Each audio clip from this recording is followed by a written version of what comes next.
Begitulah keadaan kita hari ini, yang punya duit yang berkuasa. Yang tak punya duit menganga. Kita rujuk kepada satu permasalahan, persoalan. Persoalan pertama dari negeri Republik Indonesia ini, kenapa bisa jadi banyak hutang sampai hari ini? Kasusnya adalah IMF, kasus krisis 1998-99. Pada krisis ini sebenarnya Indonesia salah langkah. Minjam duit kepada IMF dengan akad pinjamannya, kalau tak sanggup mengembalikan pada waktu yang ditentukan harus mengembalikan 2 kali lipat. Makanya sampai hari ini membahasakan sampai kapanpun hutang Indonesia tak lunas itu mungkin. Baru lahir harus menanggung hutang, itu betul. Hutang kita banyak banyaknya. Kenapa terus? Pernah lepas dengan IMF, pernah 2006 pada masa Susilo Bambang Yudhoyono. Balik lagi setelahnya. Yang dilakukan oleh IMF ketika itu, kalau tak sanggup mengembalikan duit ini, maka harus mengembalikan pada waktu yang ditentukan, harus mengembalikan 2 kali lipat. Sistemnya bunga.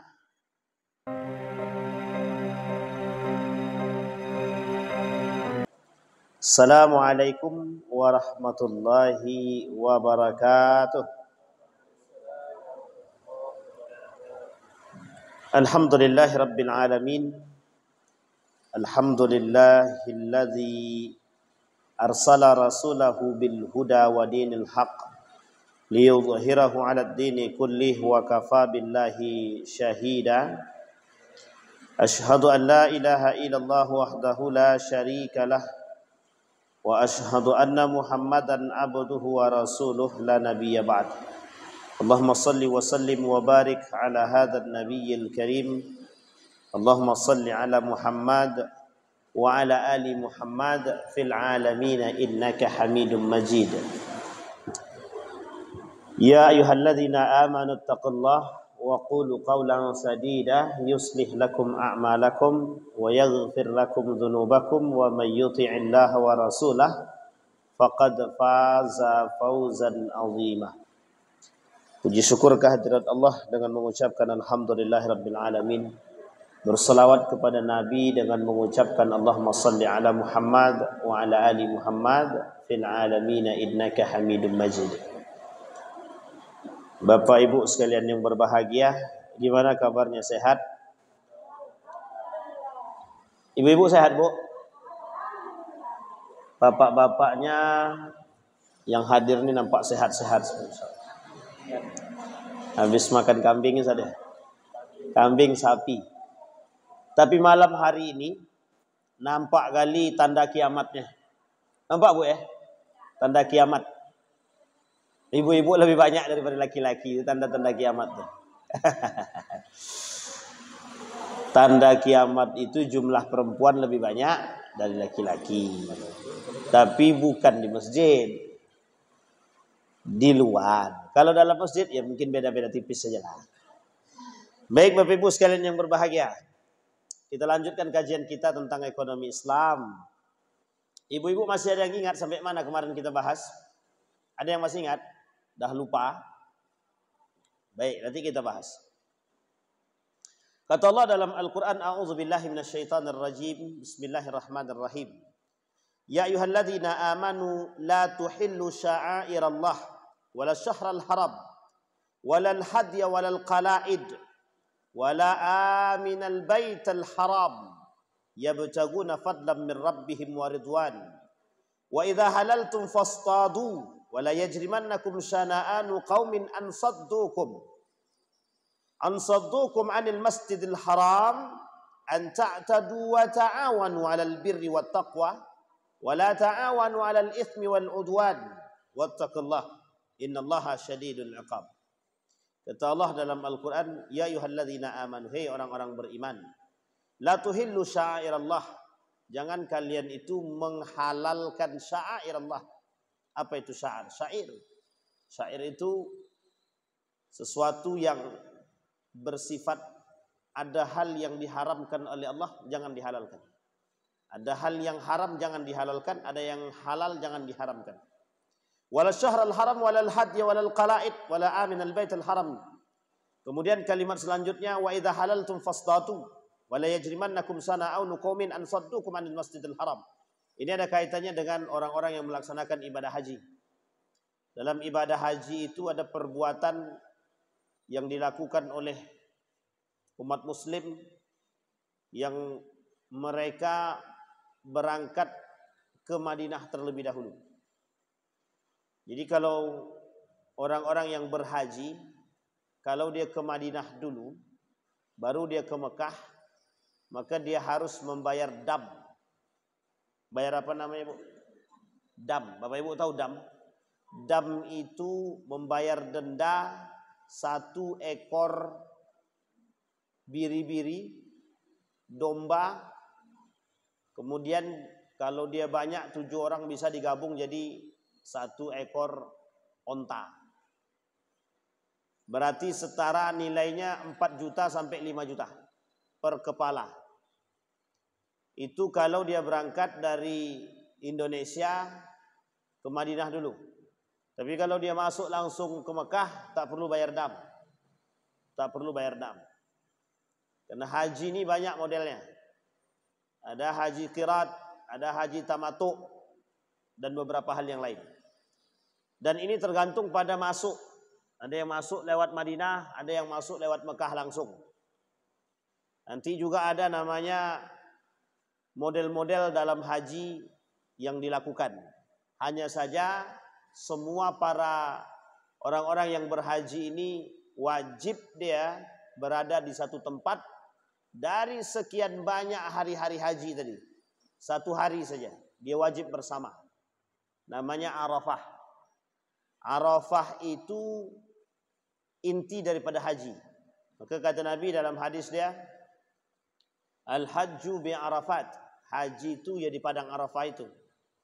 Jadi kalau sakit sekarat dia belum mati lagi, sekarat dia tetap harus dibawa ke Arafah.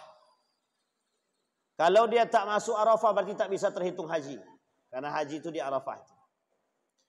Tapi kalau lempar jumrah dia, tawaf kudum dia, atau tawaf terakhir dia, sakit dia bisa diwakilkan. Boleh dibadalkan. Misal lempar jumrah. Tak sanggup dia lempar jumrah, bisa diwakilkan, bisa. Bayarkan orang, niatkan untuk diwakilkan atau dibadalkan.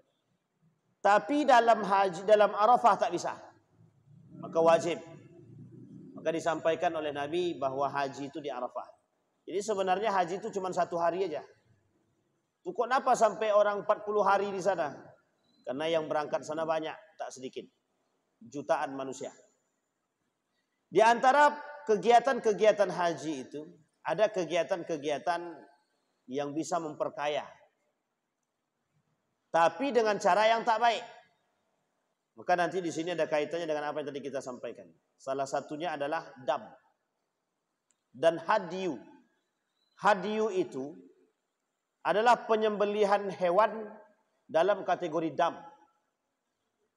Misal, Bapak Ibu melakukan kesalahan dalam persoalan haji. Dalam ketika berihram, berhubungan badan. Wajib bayar dam, wajib. Damnya apa? 5 juta. Untuk apa? Untuk bayar 1 biri-biri atau 1 kambing atau 1 domba. Harganya 5 juta. Dalam dam ini itu tidak boleh diberikan kepada orang kafir. Hukum memakan ini, daging ini masuk dalam kategori kurban wajib. Sama seperti nazar. Aku bernazar ya Allah, kalau anakku lulus, aku akan potong kambing. Yang bernazar haram, yang kafir haram makan itu. Yang bernazar haram memakannya, yang orang kafir haram memakannya. Tapi berbeda dengan kurban sunnah. Kurban sunnah yang kemarin. Yang kemarin itu namanya kurban sunnah namanya. Idul Adha. Idul Adha itu orang kafir boleh makan, boleh. Ada warga ibu orang Kristen, kasih aja, gak apa-apa. Siapa tahu setelah dikasih dia masuk Islam. Loh, siapa tahu? Ibu tidak percaya, ini saya sampaikan. Kemarin itu Ada seorang non-muslim bilang begini sama saya. Orang kafir deh, orang Kristen. Ustaz, dia tidak tahu panggil saya Ustaz juga ya. Ustaz, katanya. Kapan hari raya Idul Adha lagi? Kapan hari raya kurban lagi? Bentar lagi. Ustaz, kasihlah kami daging itu ya. Orang kaya tuh. Orang kaya tapi kafir dia. Saya tanya alasannya, kenapa Bapak minta? Saya bilang. 2 tahun yang lalu Ustaz, ada yang ngasih kami Ustaz. Lain nikmatnya daging ini daripada daging yang kami beli sendiri. Tahu enggak Ibu ngapain, apa yang dia lakukan? Dikeluarkannya uang 21 juta, dikasihkannya kepada karyawannya, tolong masukkan saya dalam kurban katanya. Itu orang kafir. Sekarang saya tanya, bisa enggak orang kafir berkurban? Enggak bisa. Enggak bisa dia. Tapi kalau secara sosial dapat enggak? Dapat dia secara sosial. Kemanusiaan. Tapi secara hukum agama pahala tak dapat dia. Tak dapat. Karena kafir dia. Tapi dia berhak, boleh tak dia dapat daging kurban itu? Boleh, itu kurban sunnah namanya. Ini kurban sunnah. Yang berkurban tak boleh lebih daripada 1/3. Kemudian yang lain warga-warga semua harus dapat. Siapapun warganya rata harus dapat. Nah, maka dalam hadiyu itu kurban wajib. Jadi kurban wajib itu ada hadiyu, ada namanya nazar. Dua-dua ini, kalau dalam dua-dua ini itu tidak boleh orang kafir makan, tak boleh. Nazar, orang yang bernazar tak boleh makan. Misal Pak Dedi nazarnya kambing, dia tak boleh, haram bagi dia untuk makan daging nazar itu. Nah, yang lain boleh, boleh. Sedikit aja Ustaz kuahnya aja, jangankan kuahnya aja. Bawangnya pun tak boleh. Tak boleh, tak boleh. Kalau dimasak, maka namanya kurban wajib. Nah, hadiyu itu ada namanya dam. Orang yang melanggar haji, melanggar aturan dalam berihram ketika haji. Bayar 5 juta. Nah, uniknya yang ingin kita angkat sebenarnya begini. Dalam hadis, dalam ayat yang tadi kita bacakan. Di dalam hadiyu itu sampai hari ini itu banyak sekali, bukan banyak lagi, banyak sekali permainan. Bagaimana permainan itu yang dimaksud?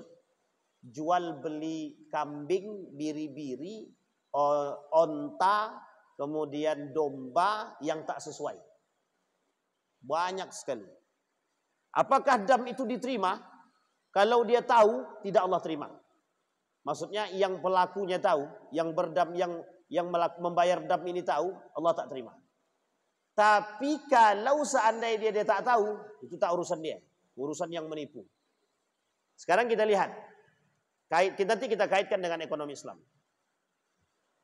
Permainan yang mudah menghasilkan duit itu dari situ. Maka mohon maaf ya, banyak ketua kloter itu yang bekerja sama dengan penjagal kambing itu untuk menghasilkan uang. Dulu waktu saya haji tahun 2010, kata ketua kloter, "Wan, ikut." "Kemana?" "Kita pergi bayar dam." "Oke," saya bilang. Karena kebetulan dalam satu kloter kami 500 orang itu, kebetulan saya termasuk di antara salah satu yang bisa berbahasa Arab. Yang bisa cuma 2. Abang saya 1, saya 1. Maka dibawalah nih untuk kerjasama. Ternyata kerjasamanya apa? Mencari duit di situ. Banyak Pak. Kalau kita kalikan saja, anggaplah satu kloter itu, satu kloter 500. Per kepala 4,5 juta. Untung kita 1,5 juta. 1,5 juta kali 500 berapa? Jangan dikira tak berduit Bu, Bapak Ibu. Ini poin penting yang harus saya bocorkan. Maka hati-hati memang. Yang nawarkan banyak. Maka waktu itu yang ikut, mohon maaf, termasuk saya waktu itu ketua rombongan saya. Jadi karena saya ketua rombongan dibawa itu. Artinya nih mohon maaf, ini nanti kita kaitkan dengan sistem yang sekarang. Cara mencari duit dengan cara dianggapnya cara seperti ini mudah dan bisa mendapatkan harta yang halal. Enggak. Kita ambil contoh yang paling sederhana lagi. Ini jangan ada tersinggung pengurus masjid ya. Ketika hari raya kurban. Ini saya sampaikan. Beli kambing, beli sapi harganya 17 juta. Berapa harganya Bu? 17 juta. Setelah dikalkulasikan dapatlah per jamaah itu 2.500.000. Setelah dikalkulasikan, ini contoh saja. Ditambahlah uang operasional 150.000. Harus sampai kepada jamaah, harus sampaikan. Jamaah duit operasionalnya 150.000 per kepala. Dan setiap orang kena 2.500.000. Jadi total semuanya 2.650.000. Sampai di sini paham? Duit operasional itu tidak boleh dicampur dengan duit kurban, tak boleh. Kalau bercampur dia temakan duit kurban itu haram yang makan tuh. Haram gitu, haram. 3 mazhab mengharamkan. 1 yang memakruhkan. Coba bayangkan tuh. Terkumpullah duit ini tadi.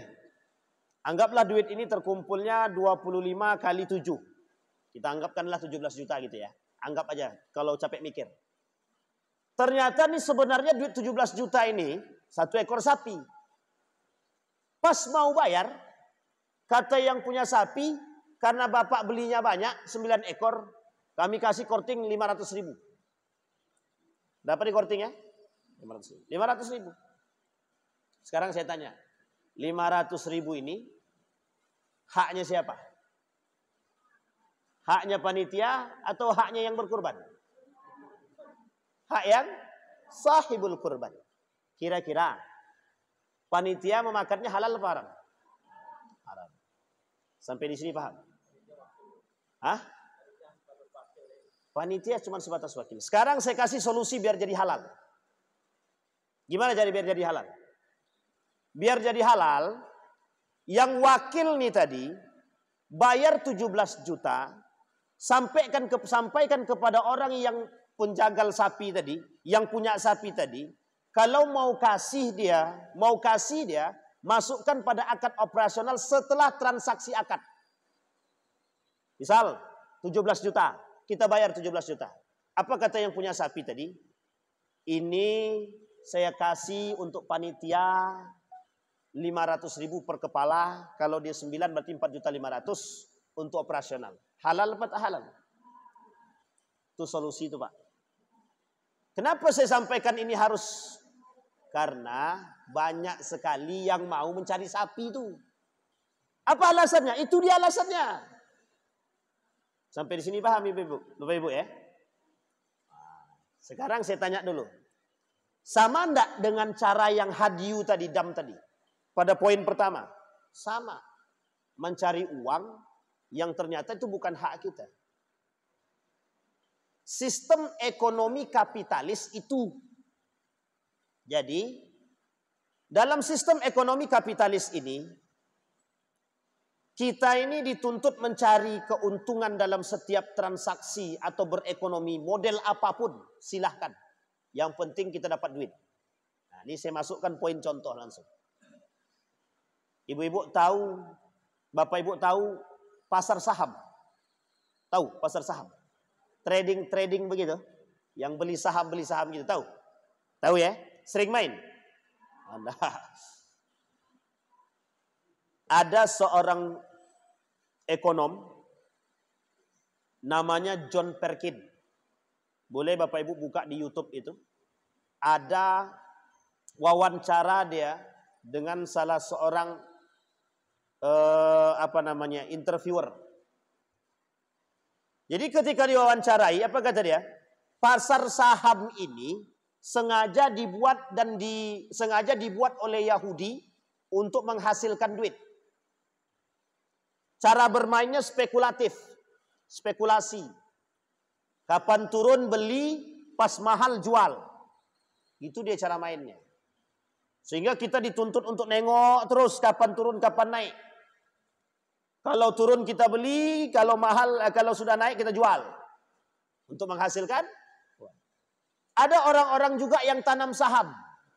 Bapak Ibu punya perusahaan Asri misalkan. Anda ikutlah di situ, nabung, nanam saham. Kalau sebatas investasi, tidak ada masalah. Tapi saham Asri tadi diperjualbelikan di pasarnya. Sampai di sini paham ya? Asri punya saham 500 miliar. Diperjualbelikan untuk menambah aset bisa sekian miliar. Dengan perjualbelian yang tadi. Nah, ini cara main ini. Kata John Perkins, itu yang punya ide, itu orang Yahudi. Namanya Rothschild. Tujuannya apa? Memperkaya kelompok mereka. Muncullah satu buku judulnya Dinasti Rothschild namanya. Dinasti Rothschild ini kelompok pertama di muka bumi ini yang membuat sistem ekonomi dengan uang kertas. Nah, ini biar Bapak Ibu tahu nih, sejarah uang kertas itu. Yahudi punya cerita nih. Dibuatlah oleh Amerika, waktu itu Amerika ini budaknya Yahudi. Dibuatlah uang kertas. Setelah uang kertas dibuatlah permainan ekonomi dengan model pasar saham dulu. Sebelum pasar saham dibuat bank dulu. Biar transaksinya mudah. Pakai bank. Biar enak nabungnya. Tidak di bawah bantal. Nah, ini dia.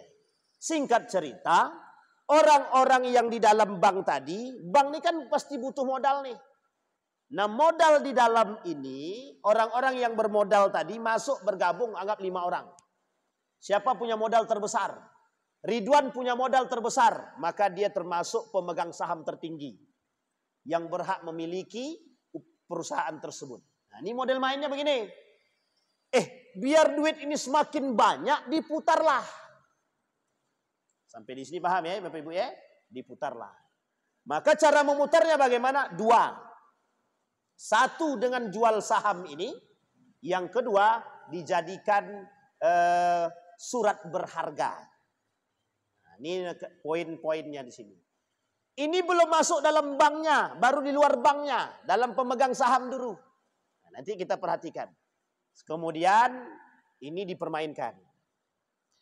Barulah kemudian dalam aturan main perbankan.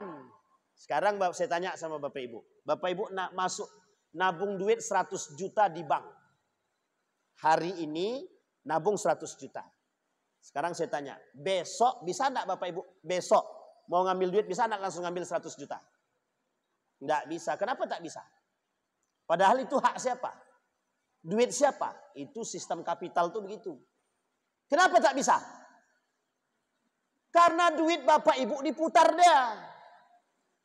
Biar paham dulu. Karena duit kita diputarnya. Makanya jatuhlah nama bank itu definisinya profit oriented. Sampai di sini bisa dipahami? Kita sebagai pemodal, sebenarnya kita modal karena kita nabung. Cuman dia ambil dari kita, dia kasih balik ke kita. Contoh, ibu-ibu nabung. Ada biaya bulanan ditarik dia? Ada. Sekarang kita lihat, berapa biaya bulan ditarik? Biaya bulanan ditariknya. Ditarik dia biaya bulanannya sekitar 5.000. Dah, 5.000. Sekarang saya tanya, dia balikkan ke kita sebulan itu berapa? Tidak sampai 2.000. Sekarang saya tanya, untung apa rugi kita? Tapi masih nabung kan? Ini sistem Pak. Ini sistem permainan yang terbangun. Kita tak menyalahkan meskipun ini salah. Karena ini sudah menjadi satu permainan dan global. Kita sulit untuk menghindari. Maka sebaik-baiknya sebenarnya tidak usah nabung di bank. Kalau mau sebenarnya berpikir dengan cara yang baik, tidak usah nabung di bank. Karena nabung di bank ada kemungkinan. Ini baru sisi konvensional ya, belum syariahnya. Nanti kapan waktu kita kuliti tuh syariahnya itu. Dah sampai di sini paham ya? Di mana letak sistem kapitalisnya? Sekarang kita dibodohi. Bapak nabung di sini, tiap bulan Bapak dapat untung. Betul ya? Karena uang Bapak kami putar. Sekarang kita lihat. Diambil 5.000 per bulan, diberikan kepada kita dari keuntungan 1.000 rupiah atau 2.000 rupiah. Kita tetap untung atau buntung? Tetap buntung.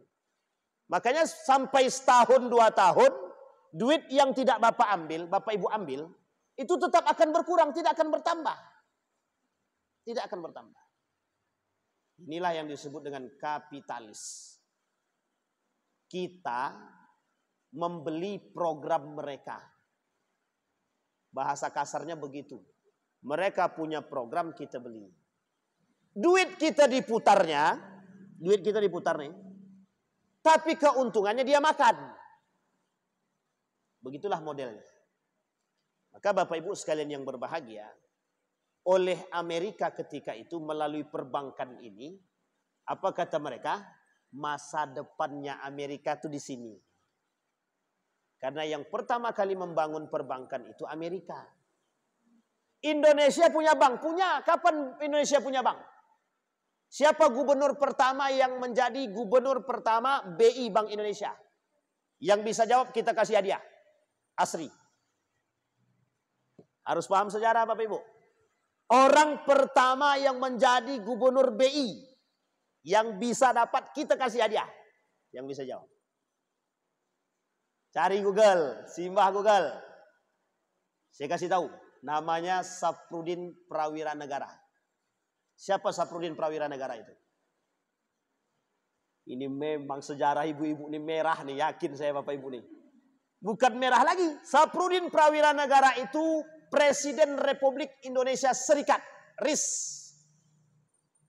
Tahu Republik Indonesia Serikat itu apa? Indonesia dalam keadaan terpaksa dan darurat. Namanya RIS. Dibentuklah Kedaulatan RIS Republik Indonesia Serikat. Presiden pertamanya siapa? Safrudin Prawira Negara. Yang ketika itu Soekarno sedang ditangkap. Kondisi Soekarno sedang tidak baik-baik saja. Naiklah dia. Dibangunlah perbankan. Apa tujuannya waktu itu? Tujuannya satu. Untuk merubah dari sistem Belanda menjadi sistem ekonomi kerakyatan. Padahal yang membangun bank itu pertama kali Belanda. Dalam model koperasi yang diperbankan. Namanya Indasce. Waktu itu. Oleh Samanhudi. Tahu Bapak Ibu Samanhudi? Lagi-lagi Samanhudi. Pak Dedi, siapa Pak Dedi? Samanhudi. Pendiri Serikat Dagang Islam. SDI. Inilah sistem ekonomi perdagangan Islam pertama sekali. Namanya SDI, Serikat Dagang Islam. Kumpulan para saudagar batik yang kemudian hari membangun koperasi bertujuan untuk menghapus sistem kapitalis yang dibangun oleh Belanda. Setelah itu barulah datang yang disebut dengan Bung Hatta dengan sistem ekonomi kerakyatan yang dibangun oleh Bung Hatta. Tujuannya untuk memanusiakan manusia agar orang-orang Indonesia ketika itu beralih dari koperasi Belanda ke koperasi pemilik hak milik Indonesia. Sampai di sini paham ya Bapak Ibu ya? Yang kelak 1 tahun kemudian Serikat Dagang Islam ini berubah nama menjadi Serikat Islam di bawah bimbingan Hos Cokro Aminoto. Nah, ini dia sejarah itu begitu. Sekarang kita kuliti dulu. Apa sih sebenarnya kapitalisme itu, Pak Ustaz? Apa sebenarnya kapitalis itu? Kapitalis itu kalau dalam bahasa sederhananya kalau kapital itu modal. Kapitalis pemilik modal. Jadi maksudnya apa? Yang paling banyak duitnya dia yang berhak atas perusahaan tersebut. Makanya mohon maaf Indonesia pernah terjebak dalam itu. Pernah. Kita ambil satu contoh Bank Muamalat. Bank Muamalat ketika hampir krisis dibeli sama Malaysia. Ditanamlah di situ dimasukkan sahamnya oleh Malaysia 60-40. 40% Indonesia. 60-nya Malaysia diakuisisilah oleh Malaysia bahwa Bank Muamalat itu punya Malaysia. Sampai di sini bisa dipahami. Sekarang kita konversi dengan keadaan kita sekarang. Begitulah keadaan kita hari ini yang punya duit yang berkuasa. Yang punya duit yang tak punya duit menganga. Kita rujuk kepada satu permasalahan persoalan. Persoalan pertama dari negeri Republik Indonesia ini, kenapa bisa jadi banyak hutang sampai hari ini? Kasusnya adalah IMF, International Monetary Fund. Kasus krisis 1998-99. Nah, ibu-ibu masih hidup waktu itu? Masih, ya jelas lah, sudah hidup. Pada krisis ini Bapak Ibu sekalian yang berbahagia, sebenarnya Indonesia salah langkah. Kenapa salah langkah? minjam duit kepada IMF dengan akad pinjamannya, kalau tak sanggup mengembalikan pada waktu yang ditentukan harus mengembalikan 2 kali lipat. Sudah paham sampai di sini?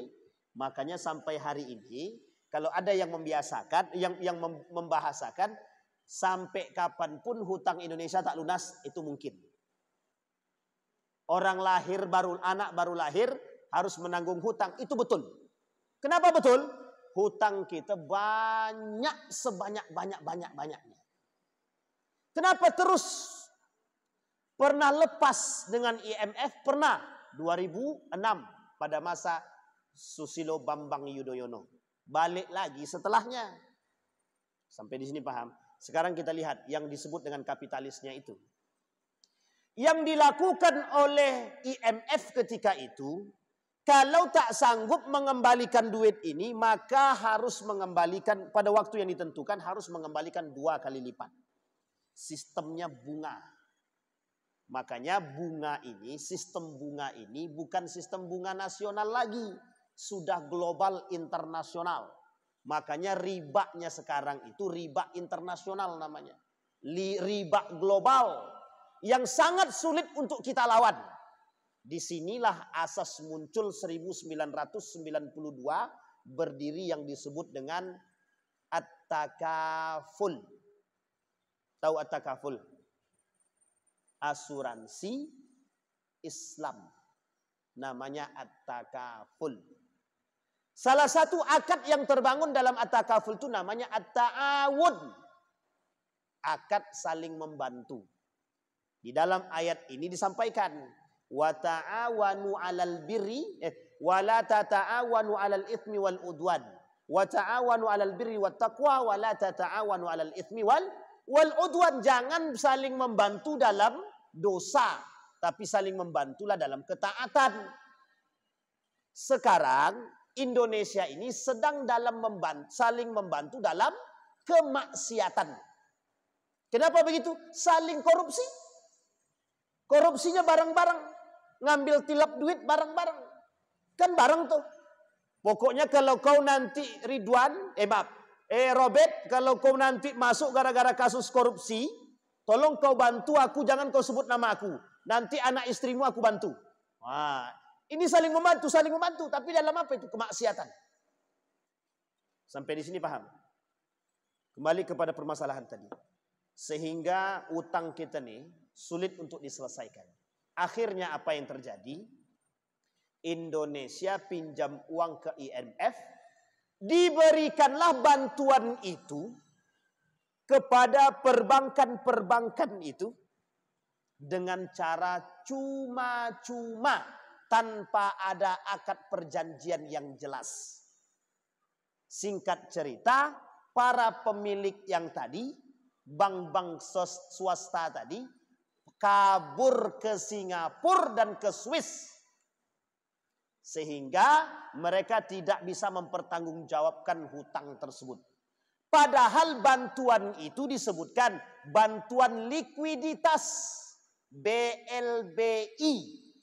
Bantuan likuiditas Bank Indonesia. Sifatnya pinjaman.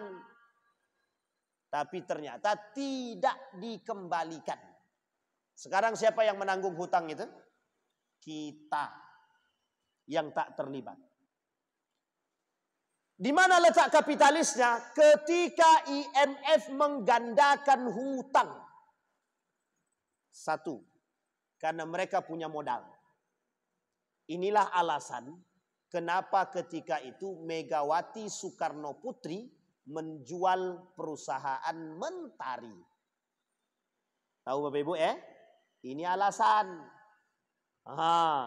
Kenapa dia jual? Alasan awalnya bayar hutang. Tapi kok tak selesai-selesai? Alasannya tak cukup. Mau dijuallah pulau. Di sini Pak pemain. Apa maksudnya? Sistem kapitalis yang dibangun tadi bisa membuat orang-orang yang terjerat dalam urusan tersebut semakin ingin memperkaya diri dan ingin memiskinkan orang lain. Inti ceritanya, para pemilik modal ingin memiskinkan orang-orang yang berada di bawah dia. Nah, sekarang kita gabung, kita lihat kondisi kita. Apa yang diinginkan Yahudi terhadap kita sekarang? Memiskinkan kita.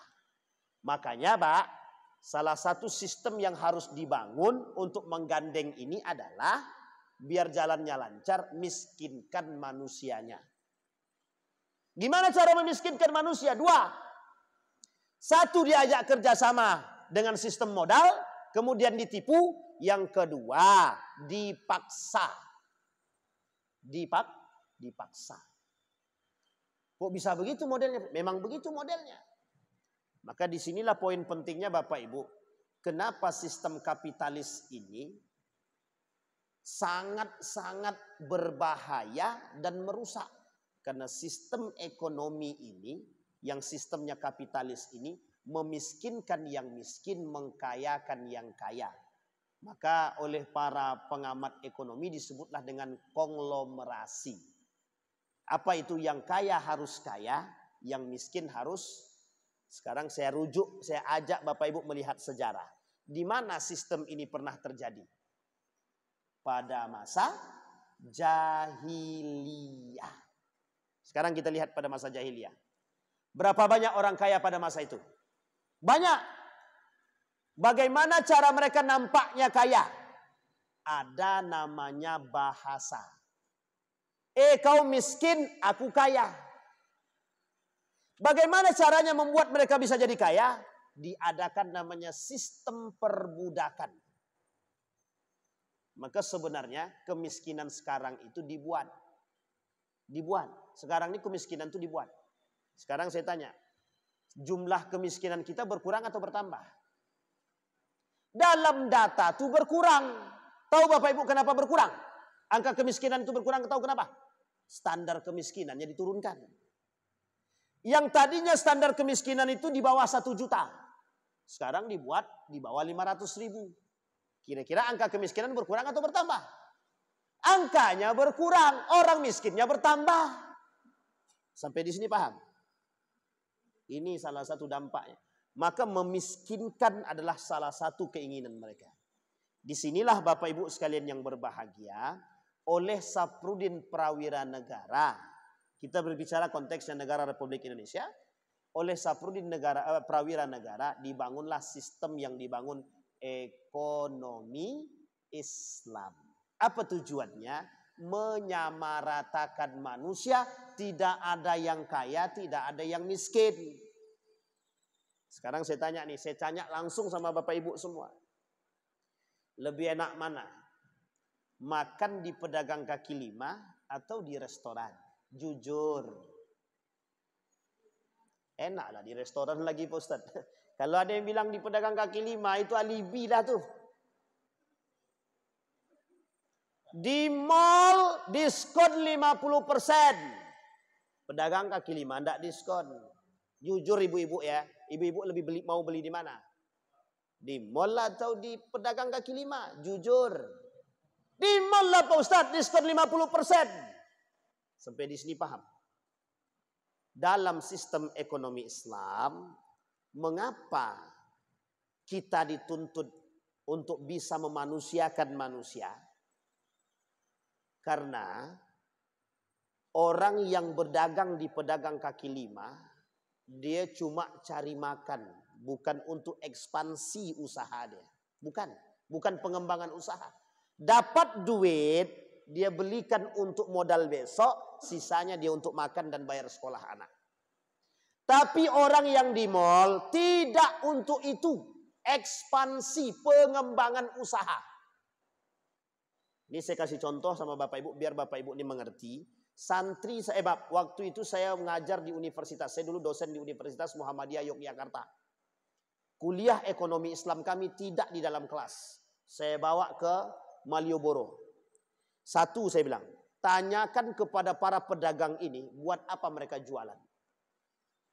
Esok harinya, saya bawa mereka semuanya kuliah di mall. Dengan pertanyaan yang sama. Kemudian kita ambil kesimpulan. Apa kesimpulannya? Kesimpulannya cuma satu. kami jualan, kata pedagang kami, kaki lima nih. Bagaimana anak kami besok bisa makan dan bisa bayar sekolah. Ada yang bayar, bagaimana bisa bayar kontrakan, cicilan dan lain sebagainya. Sementara mereka tidak, untuk ekspansi. Ditambah lagi, mohon maaf, barang yang diperjualbelikan itu ternyata bukan barang dalam negeri, luar negeri semua.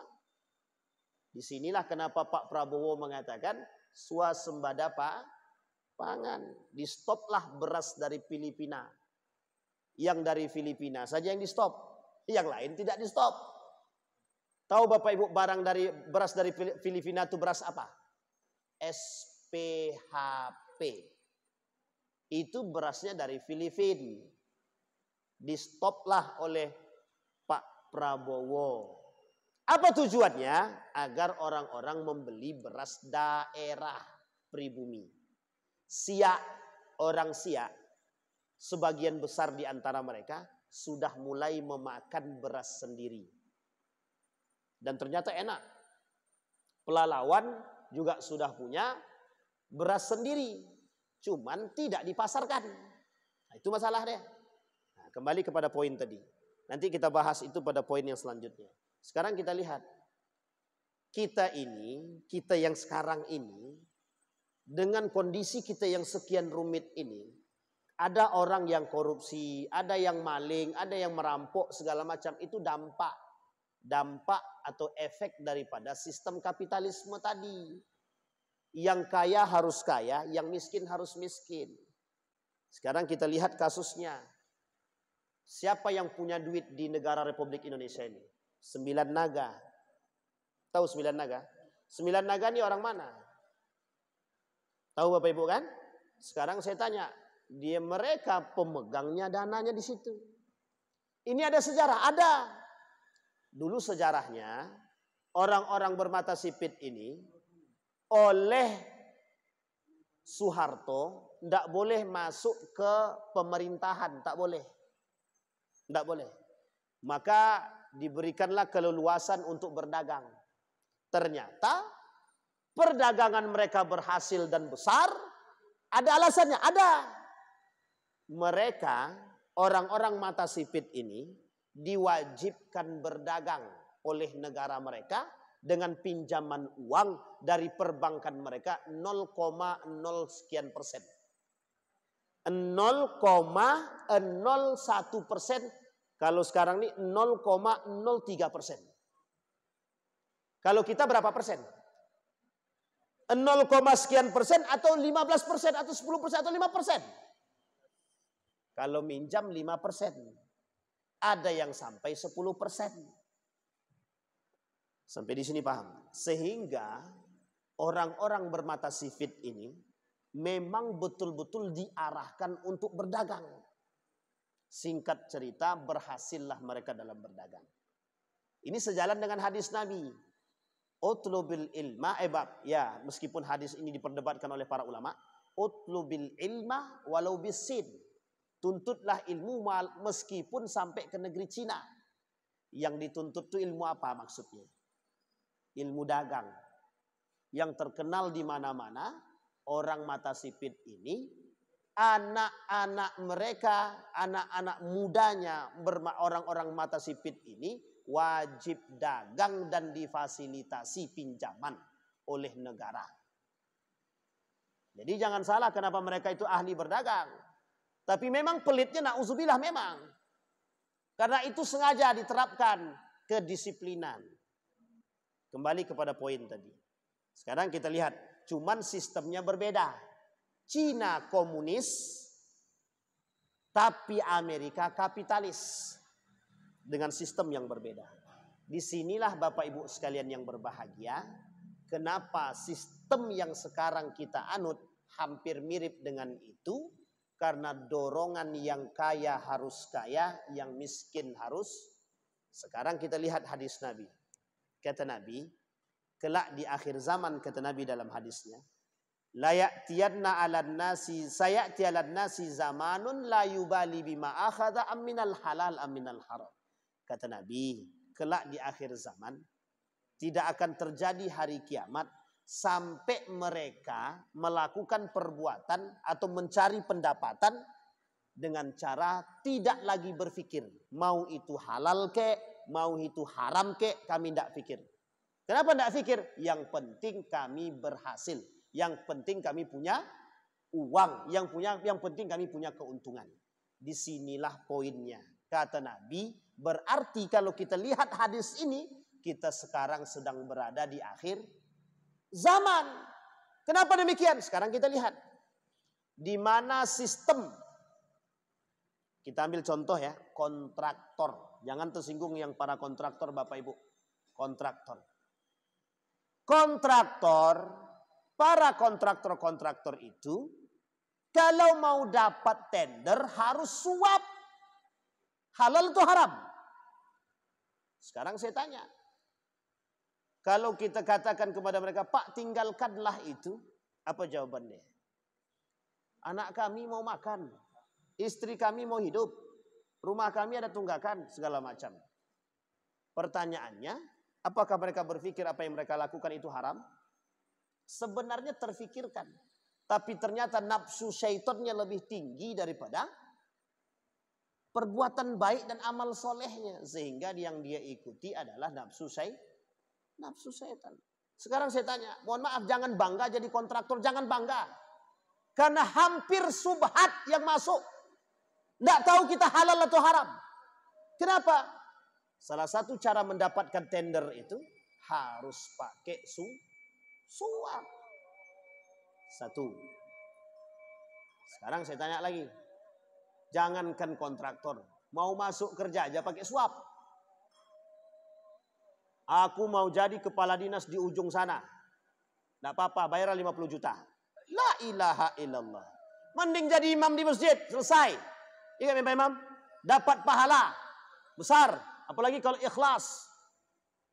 Ini mohon maaf Pak, mohon maaf. Memang dunia ini dibentuk dengan skemanya begitu. Di akhir zaman itu kata Nabi dibuatlah skema itu, skema kapitalis itu meradang dunia. Jadi orang-orang tak tahu lagi bagaimana mencari makan itu dengan cara yang halal. Dibuat abu-abu. Makanya tak tahu, tak jelas sekarang halal apa haram yang dimakan. Sampai-sampai orang tidak berpikir yang dia makan itu entah halal ataupun haram, tidak tahu dia. Sekarang saya tanya, dampak perbuatan kapitalis tadi besar apa kecil? Mengantarkan kita ke surga atau neraka? Sekarang saya tanya, banyak tidak para pedagang seperti itu? Itu dia yang menjadi masalah. Saya kasih contoh. Dulu pernah saya kasih tahu contoh kalau tak salah di sini tuh. Indomaret. Ini saya sebutkan aja namanya, biar kalau dia dengar langsung tobat dia kan. Harga di etalase berbeda dengan harga yang di komputer. Pertanyaannya, kalau Bapak Ibu tidak teliti, kira-kira kita tertipu enggak? Tertipu.